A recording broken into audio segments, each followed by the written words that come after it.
The night was so quiet it felt unnatural, like the world was holding its breath just for me. And that was when the knock came, soft but certain. The kind that tells your heart something terrible already knows your name. I had been sitting alone, staring at the rain sliding down the window, thinking about nothing and everything, when the sound reached me and froze the blood in my veins. Midnight had just passed. Outside, the wind whispered through the empty land, and for a moment I told myself not to move, not to open the door, not to invite whatever waited out there inside my life. But the knock came again, closer somehow, heavier, and I stood up knowing that once I crossed those few steps, nothing would ever return to how it was. When I opened the door, the cold air rushed in like a warning, and there she stood, my Apache neighbor, the widow no one dared to speak about. Her eyes were dark and steady, reflecting something deeper than the storm behind her. Rain clung to her hair and shawl, yet her face was dry, untouched, as if the weather itself respected her grief. She said my name without hesitation, and that single word crushed my chest, because I had never told her who I really was. In her hand was a folded paper, old and stained, and before I could speak, she stepped past me into the house, as though she had always belonged there. The door closed on its own behind her, with a hollow thud that sounded like the final note of a song. She placed the letter on the table and told me to read it, her voice calm, almost gentle, which somehow made it worse. My hands shook as I unfolded it, and the words burned into my eyes.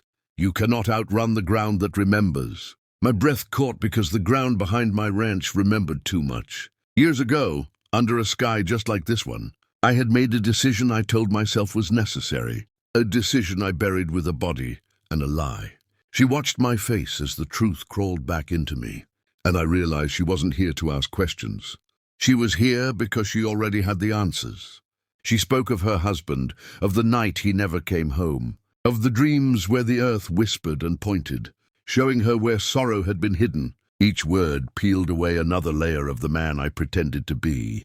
I tried to explain, to defend myself, but my voice sounded weak even to my own ears. Outside, thunder rolled low and distant, like a warning drum, and she told me the land had given me one chance to stand where I fell. She said if I refused, the truth would rise without mercy, in daylight before witnesses, and I would wish I had chosen the darkness instead. We walked into the storm together, rain soaking through my clothes, as if trying to wash something off me that would not come clean. The ground was heavy beneath my boots, every step dragging me closer to the place I avoided even in memory. When she stopped, I knew exactly where we were without looking.